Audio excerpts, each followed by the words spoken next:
Okay. So you filed the lawsuit and it went through the whole process and you guys went into negotiations. And then on August 24th, 1989, you voluntarily accepted a permanent place on baseball's ineligible list. Now, from what I understand, originally when you signed that deal, it was only supposed to be for 1 year, right? Yeah. But then Giamatti died, what, 8 days later? 8 days. 7 days later. God rest his soul. Had he lived, do you think that things would have worked out a lot different? Yes. Yes. Because to be honest with you, I was manager when Giamatti was the league president, National League. You remember that? Or do you? Okay. And he'd be on the road occasionally when we were on the road playing. And once a month or every so often, I would go up to his room and talk about the game of baseball, how we can make it better. And he was a fan.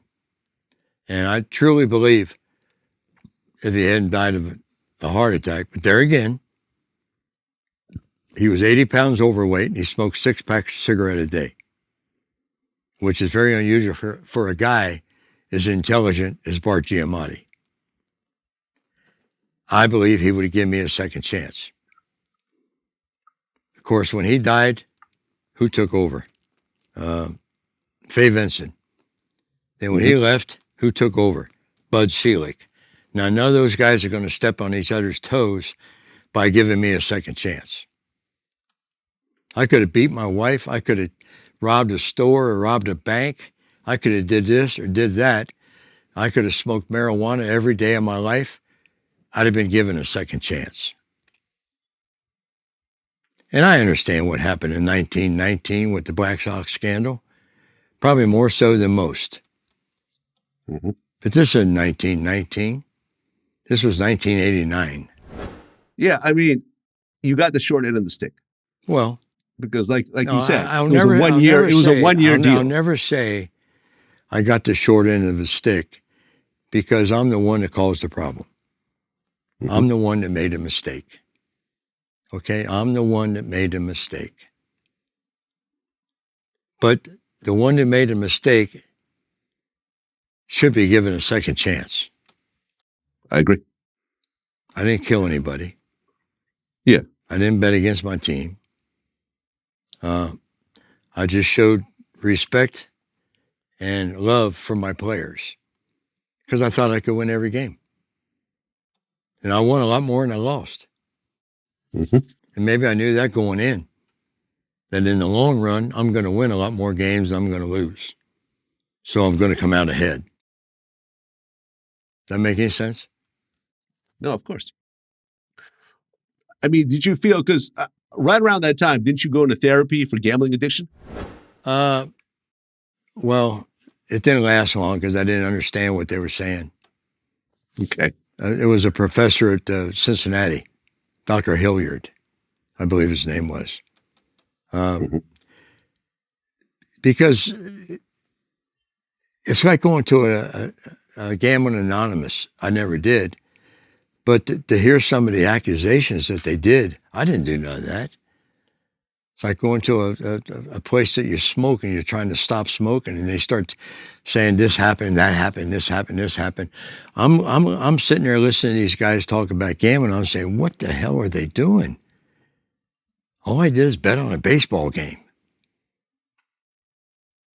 or a football game or a basketball game. Mm-hmm. You know, now what happens today? Everybody bets on every sport. Baseball's got gambling all over its channels. Yeah. I mean, I just interviewed Tim Donaghy. I don't know if you're familiar with him. He was the referee? NBA ref. Yeah. Yeah, who got caught betting on his own games. And, you know, he went to prison and, you know, he lost his career and everything else like that. There was some mob situations going on.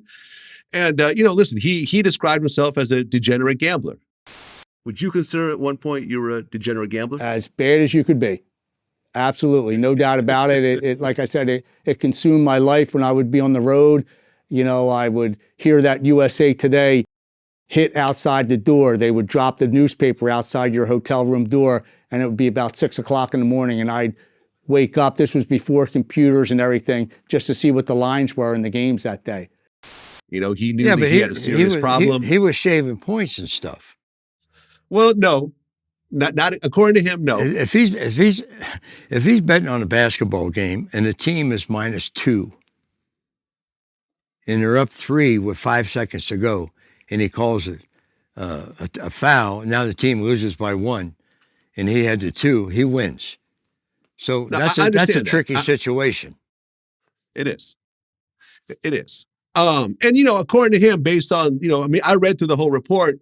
Based on the NBA investigation, they couldn't find any bad calls that he made in order to win. But from his point of view, he knew which refs had problems with certain players. So he was able to win 70 or 80% of the time, just knowing the relationships between the refs and the players. If you did that much research on him, then you have to know that I had no shady situations as a manager of the Reds.